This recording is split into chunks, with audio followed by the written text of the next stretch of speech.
Hi అండి, welcome to రామాబుద్ధవరపు. మనం ఉండే రూమ్ టూర్ చూద్దాం. ఇది నిజాం ప్యాలెస్ అనే దాంట్లో మేము ఉన్నాము. ఇదేంటంటే నిజాం ప్యాలెస్ అనేది గవర్నమెంట్ ఉద్యోగస్తులకు అలాట్ అవుతుంది అనమాట. ఆ వివరాలన్నీ మా వారి ద్వారా మీకు చెప్పించాను. అది లాస్ట్లో వస్తే చూద్దరు. కానీ ఇది అంతా రూమ్ టూర్లో భాగంగా ఇది నేను ముందు తీసాను అనమాట. ఇదంతా నిజాం ప్యాలెస్ స్టార్టింగ్ ఎంట్రన్స్ ఇదంతాను. లోపలికి వెళ్ళి మిగతా వివరాలన్నీ చూద్దాం. ఓకేనా? ఈ వీడియో కనుక మీకు నచ్చినట్లయితే లైక్ చేయండి, షేర్ చేయండి, కామెంట్ చేయండి, సబ్స్క్రైబ్ చేసుకోవడం మాత్రం మర్చిపోకండి. ఒక లైక్ ఇవ్వండి వెళ్ళే ముందు. ఓకేనా? బాయ్. మళ్ళీ వీడియోతో కలుద్దాం. ఇదిగో ఇలా బ్లాకుల కింద ఉంటుంది అనమాట. ఇది బయట నుంచి అనమాట. మాది కిందనే ఇచ్చాడు మాకు, పైన కాదు. దీంట్లోనే ఇవి కూడా బ్లాకులు అనమాట. ఇవన్నీ బ్లాకుల్లాగే. హాయ్ అండి, వెల్కమ్ టు రామాబుద్ధవరపు ఛానల్. ఏంటి నేను కనపడకుండా ఏదో కనపడుతుంది అనుకుంటున్నారా? మనం కలకత్తాలో ఉన్నాం కదా. ఇప్పుడు ఏంటంటే రూమ్ టూర్ చేద్దాం. ఇది నిజాం ప్యాలెస్లో తీసుకున్నాం అనమాట రూము. దీని వివరాలు మళ్ళీ మీకు నేను లాస్ట్లో చెప్తాను. ఈ రూము చూపిస్తాను ఇప్పుడు. ఇది చిన్న సిట్ ఏరియా లాగా, వాష్ ఏరియా లాగా ఇచ్చాడు. ఇది రూమ్ అన్నమాట.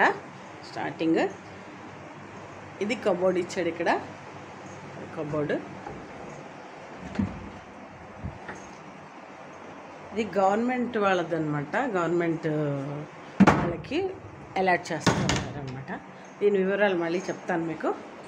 ఇది మిర్రర్, దీనికి ఇలా ఇచ్చాడు. ఇదిగో ఇది బెడ్, 2 బెడ్లు, పెద్ద బెడ్లు ఇచ్చాడు. ఏసీ, ఒక టీవీ, ఒక బల్ల. కానీ అది పెద్ద రూమ్ కింద బాగుంది, పెద్ద రూము. ఇది బయట అన్నమాట, చిన్నది. ఏసీకి ఇది ఇచ్చాడు. ఇక్కడ కూడా చిన్న సిట్టింగ్ ఏరియా. మెయింటెనెన్స్ మాత్రం ఇక్కడ బాగలేదు. బయట అంతా అలా చెత్తగా ఉంది, బయట మాత్రం బాగుంది. ఎదురుగుండా మాల్స్ ఉన్నాయి. ఇది వాతావరణం బాగుంది చక్కగా. ఇక్కడ నుంచి చూడండి, వ్యూ చూపిస్తాను. ఇది లోపల అనమాట బెడ్. చాలా పెద్ద రూమ్ ఇచ్చాడు, చాలా పెద్దగా విశాలంగా బాగుంది. మీకు ఇందాక బయట చూపించాను కదా, అటు నుంచి వచ్చాం అనమాట మనం ఇందాక. ఇప్పుడు ఇటు నుంచి అనమాట. ఓకేనా? ఇది ఒక కుర్చీ కూడా ఇచ్చారు.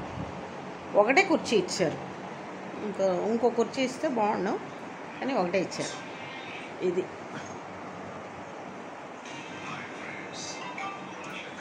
ఇది మన మిర్రర్, ఫుల్ మిర్రర్. బాత్రూమ్. ఓకేనా? బాత్రూమ్ లోపల ఏం చేస్తారు మామూలుగా. బాగుంది, బాత్రూమ్ కూడా బాగుంది అంతే. వాటర్ ఫెసిలిటీ ఇక్కడ పెట్టాడు. వాటర్ కూడా యాక్వాగార్డ్ అది పెట్టారు, బాగానే ఉంది. వాటర్ కూడా ఇక్కడే మా రూమ్కి దగ్గరలో ఉంది. ఇంకా ఇవన్నీ రూమ్సే మళ్ళీ. చూసారు కదా, ఇది రూమ్ టూర్. ఇప్పుడు మనం ఉన్నది కలకత్తాలో నిజాం ప్యాలెస్ బంగ్లాలో. నిజాం ప్యాలెస్ బంగ్లాని ఆనుకుని చుట్టూ సిపిడబ్ల్యూ క్వార్టర్స్ కట్టారు. ఇవేంటంటే ఓన్లీ ఫర్ సెంట్రల్ గవర్నమెంట్ ఎంప్లాయీస్కి ఒక పోర్టల్ ఉంటుంది, ఈ సంపద అని. ఈ పోర్టల్లో రిజిస్టర్ అయ్యి లాగిన్ అయిన తర్వాత బుక్ చేసుకోవచ్చు. ఒక్కొక్కరికి వాళ్ళ అర్హతలు బట్టి రకరకాల బిల్డింగ్లు, రకరకాల గెస్ట్ హౌస్ ఇస్తాడు. మేము డబుల్ బెడ్రూమ్ ఏసీ బుక్ చేసుకున్నాము, 1 సీట్ రూము.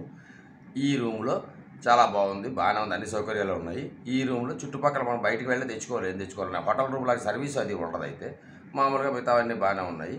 ఈ రూమ్ రోజుకి 300 రూపాయలు, 300 చిల్లర మాత్రమే. మొత్తం 4 రోజులకి కలిపి నాకు 1392 రూపాయలు మాత్రమే పడింది. అంత ఇదిగా ఉంటాయి. ఇక్కడ అకామిడేషన్ చూసుకుని మిగతా ఊరంతా మనం ఎక్కడికైనా తిరిగి వెళ్ళి రావచ్చు. ఇది ప్రస్తుతానికి. నిజాం బిల్డింగ్ కూడా మీకు త్వరలో ఇప్పుడు నేను చూపిస్తాను. నిజాం బిల్డింగ్ చాలా పాత బిల్డింగ్ ఉంది. దాని చుట్టుపక్కల ఉన్న ఖాళీ స్థలాన్ని అంతటినీ ఇలా డెవలప్ చేశారు. అప్పుడే 100 ఏళ్ళ నుంచి ఉన్నాయి ఈ బిల్డింగ్లు అనేది. ఆ నిజాం బిల్డింగ్ 400 సంవత్సరాల క్రితం నుంచి ఉంది నిజాం బిల్డింగ్. ఇదిగో ఈ సంపద పోర్టల్. ఇది ఇందులోకి లాగిన్ అవి తర్వాత యాప్ ఉంటుంది. యాప్ కూడా ఎక్కించుకోవచ్చు. ముందు లాగిన్ అయ్యి అందులో క్రెడెన్షియల్స్ అన్ని నమోదు చేసిన తర్వాత వాడు అడిగినవన్నీ ఇచ్చిన తర్వాత యాప్లోకి వెళ్ళాలి.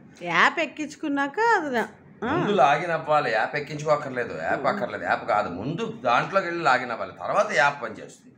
ముందు యాప్లోంచి నీకు అవ్వట్లేదు, యాప్లోంచి పనిచేయదు. ఇది గవర్నమెంట్ ఉద్యోగస్తులు ఎవరికైనా పనికొస్తుంది. అందుకే మా వారి చేత కూడా చెప్పించాను క్లియర్గా. ఓకేనా? ఇది మళ్ళీ నన్ను ఎంకరేజ్ చేయడానికి ఈ సిరీస్ అని, కలకత్తా సిరీస్ అని చూస్తూ ఉండండి.